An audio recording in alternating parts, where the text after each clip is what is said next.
What's up guys, Josh here. So this is the second part of my video. I took about a 3-minute break to scribble out the word drill and scribble cut next to it, just because this was a 2-part video that I was shooting on how to drill and then also how to cut stainless. This is actually a customer's piece right now. I needed to have it ready for tomorrow morning, but I told my crew that I was going to do it at home just because I wanted to share this video with you guys. So of course I don't have all my best tools, but I got decent tools. But I shouldn't say decent.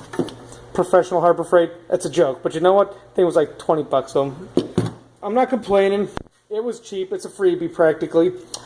But I would highly recommend cutting sheet metal with an angle grinder. I do this all day long in my shop. This is the fastest possible way to cut it. You could always use Sawzall, and I'm going to show you guys how to use the Sawzall, my trick. But you could plunge cut with these. You could do basic edging. I mean, you could do all kinds of stuff with a 4.5-inch disc, or even just a friction wheel is what I call it. But again, let's get to it, guys. Now, Type 304 stainless steel comes with a PVC plastic. This one's actually laser grade, so it's actually a high temp PVC plastic. Makes it fantastic for friction wheel because, of course, we're going to create heat. We're going to have a mess. But mark your parts, mark them right. You could easily mark on this PVC plastic. I mean, stuff marks fantastic. If you don't have that, get painter's tape, guys. Throw your painter's tape on there, protect your area, and what I've actually done is pretty much replicate that PVC plastic and cover the whole section off, and still, you could draw your parts on there. Of course, get it nice, tight, flat. You don't want bubbles or wrinkles in there because that's only going to mess you up when you go to mark. But again, that's a different subject on marking and layout. But again, painter's tape, protect your part. It'll protect you from scratches, and what if you do have an accident and jump off and skid across your piece? So that's another thing of protecting your parts. Now, I'm going to do a plunge cut right now with my 4.5-inch grinder. This thing will be shooting sparks. It's just a nasty, dusty thing. So guys, wear your protection equipment. I've got my awesome DeWalt goggles on. These things just are wicked.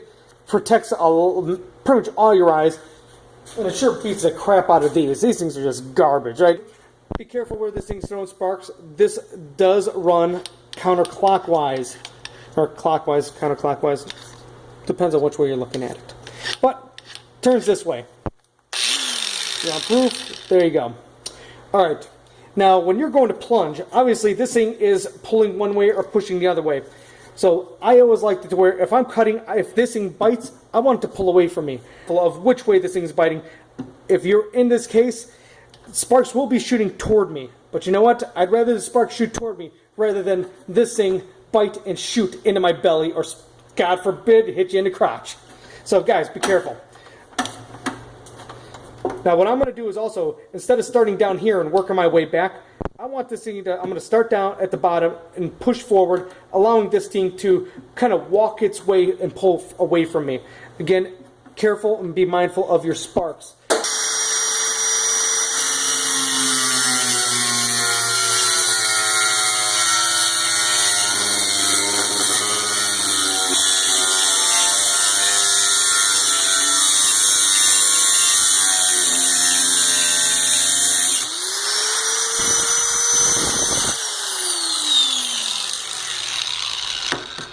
Did I mention how much I hate using these yet? Alright, you're going to ask me, why do I hate them so much if I just said it's the quickest thing to do? I hate them because they're made out of fiberglass and abrasive.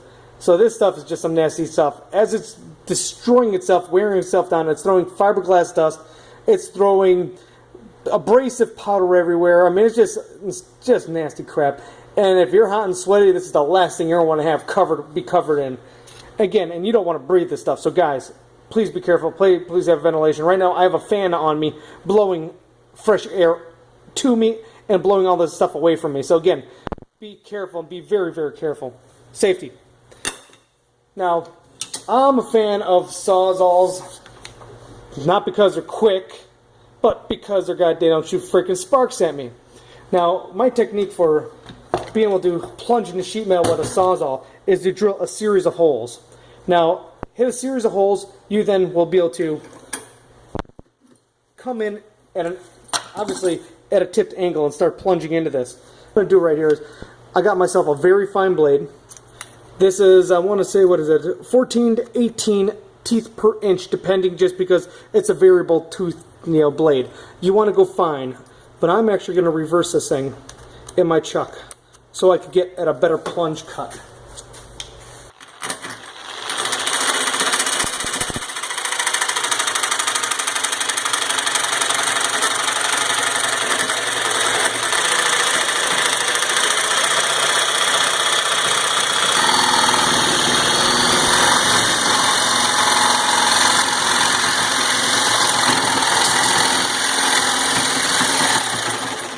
I see it shaking like crazy. Sorry guys, what I'm going to do is I'm going to edit some of that out. That way you don't have to watch this crazy thing shaking. But I've now pretty much made it through. I should be able to now run a vertical, run my Sawzall in vertical. But I don't want to run him necessarily vertical. I want to tip it at about a 45-degree angle.